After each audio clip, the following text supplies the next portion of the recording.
It's Tommy Kahnle, the Shaker Grad. Yankee pitcher joins us here on Big Board Sports 104.5 The Team after avoiding arbitration and getting a new deal, 1 year, $1.3 million. Not too shabby. Roger Weiland, along with Chris Honorado and Seth Previtel, sophomore from Oswego, big Yankee fan, helping us out here this morning and joining us on Big Board Sports as well. Tommy Kahnle, good morning to you. Thanks for a few minutes, Tommy. Good morning. Appreciate it. Nice to be here. Yeah, congratulations on the 1 year, $1.3 million. How does that feel to get that out of the way, avoid the arbitration, and now really, I would assume, very shortly be heading to spring training? Yeah, I mean, it was nice. It's a relief to get it out of the way, but I wasn't really too worried about it. So it's just getting ready to go down to spring here in about a month, and that's about it.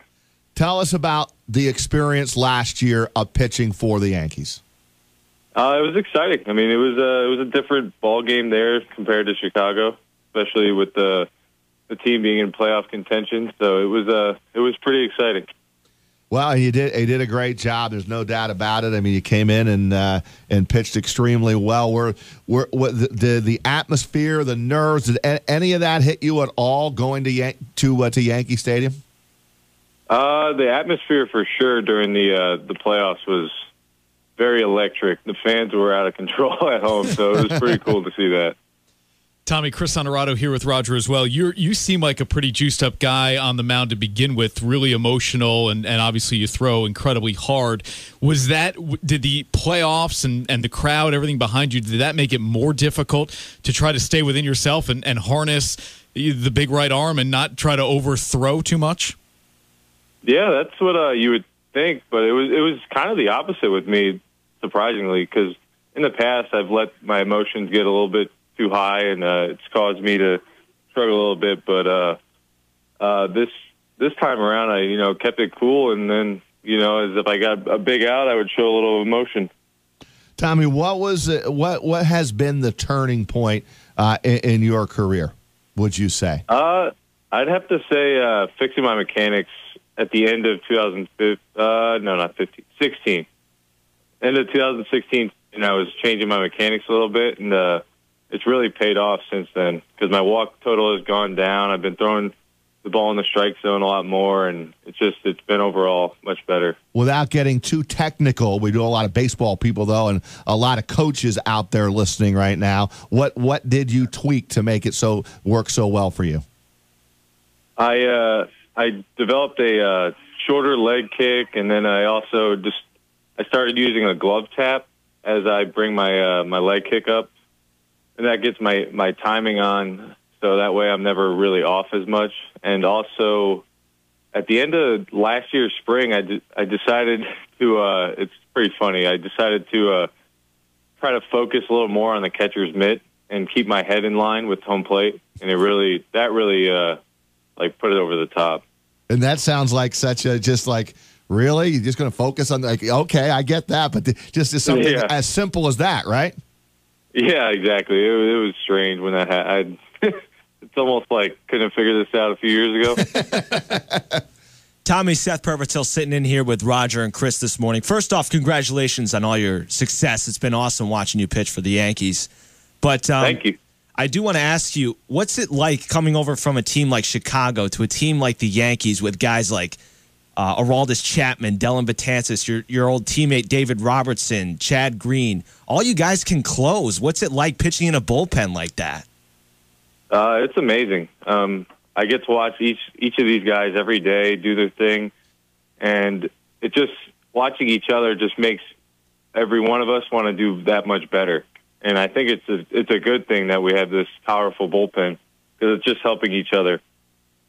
Tommy, we let Seth, the college kid, ask the good questions. I want to know some of the dumb, important stuff. So when you were growing up, and I asked Jeff Hoffman the same question because you guys both throw hard. When you were growing up, did you ever use your right arm, not for evil, but like as an example, as a kid growing up in New Jersey, I would have been on the boardwalk every summer showing off for girls as how hard I could throw with the machine. Did you ever find yourself in a situation where like somebody challenged you, can you throw a X object this far or this hard?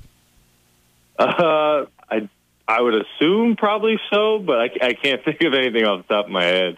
I mean, I used to, in gym class, be the guy that would light people up with dodgeballs, but that's about it. I don't remember. Yeah, I can't really think of much.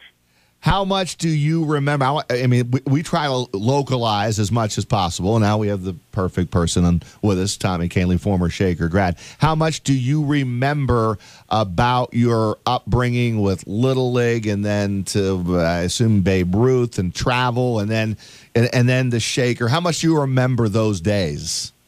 I remember them a lot, to be honest. I remember ever since I first played T-ball, probably all through Little League with North Colony, and then obviously Babe Ruth, and then eventually up to Shaker, and especially with South Troy. I got a lot of good memories there and stuff. So there's a lot of good memories from my young days. So it was fun. And your number retired just a few weeks ago. That still has that sunk in yet? I mean, you actually said that of everything that's happened to you so far, that really meant the most to you, having your number retired at your former school. Yeah, that was really cool. I mean, it's a huge honor to get your number retired at your school, and it's just funny because I'm going to think I can go there 20, 30 years from now, and that same banner is still going to be hanging from the gym. I thought it was pretty funny. And Tommy, not to divulge too much information just from our text messages, but you said you're working on a new house. Are you like Bob Vila? I mean, do you have some homemaking skills? Are you good with the circular saw, or are you drilling holes? Take me through kind of your skills off the baseball mound if you have them. No, not really good with the whole carpentry contracting thing, but I'm just in the process right now. We're closing on a house at the end of January out in Latham, so it's definitely good to get another house here. We already lived in Colony, but it's time for an upgrade. We don't have enough space. Tommy, I'm trying to think. I don't have too many skills off the field. Maybe, I don't know, I like to play video games every once in a while. Just use Google, man. Call somebody to do it. It's a lot easier.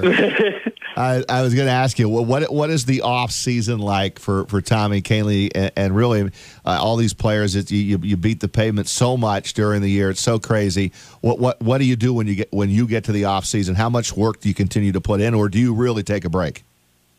Yeah, I would say for sure the first month I'm taking off from everything, and then usually around that last week of October, first week of November is when I get back into the gym. And then I'll start throwing usually second week of December. So I've been throwing now for about a month. And you're where you want to be, getting ready to go to spring training. Yeah. I'm on track. No bullpens yet though. Just throwing. Trying to get my arm strength up. Hey, one more for me, Tommy. How have you dealt with the media? I mean, I'm a big how do you deal with media guy. Now you're in New York. I don't know about the media in Chicago, but I know probably a few more beat reporters and cameras every day. How have you dealt with the media? Oh, yeah, for sure there's a bunch of media in New York, but I kind of know that coming in, especially since I was in camp in 2013 and I saw it. So it's fine. I mean, I have no problem talking to media or whatever they need.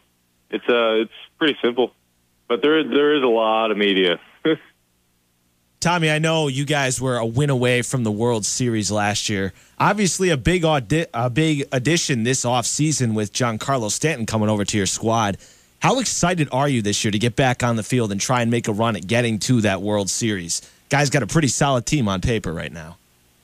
Yeah, I'm very excited. I mean, last year we came so close. I mean, it was kind of heartbreaking, obviously, but I mean, I think we're putting the pieces together to put up another big run here, and I'm definitely excited for the season to start. Well, we wish you the best of luck, Tommy, and obviously you get a lot of love here in the 518, and I'm sure Chris Honorado will try and reach out to you again. Maybe throughout the season we can get you to pop on the local affiliate here in Albany. We would appreciate that, and we'll be following your every pitch, my man. Keep up the great work, and thanks for a few minutes this morning. All right, yeah, cool. Thanks, guys. Thanks, Tommy. Appreciate it. Thank you, Tommy.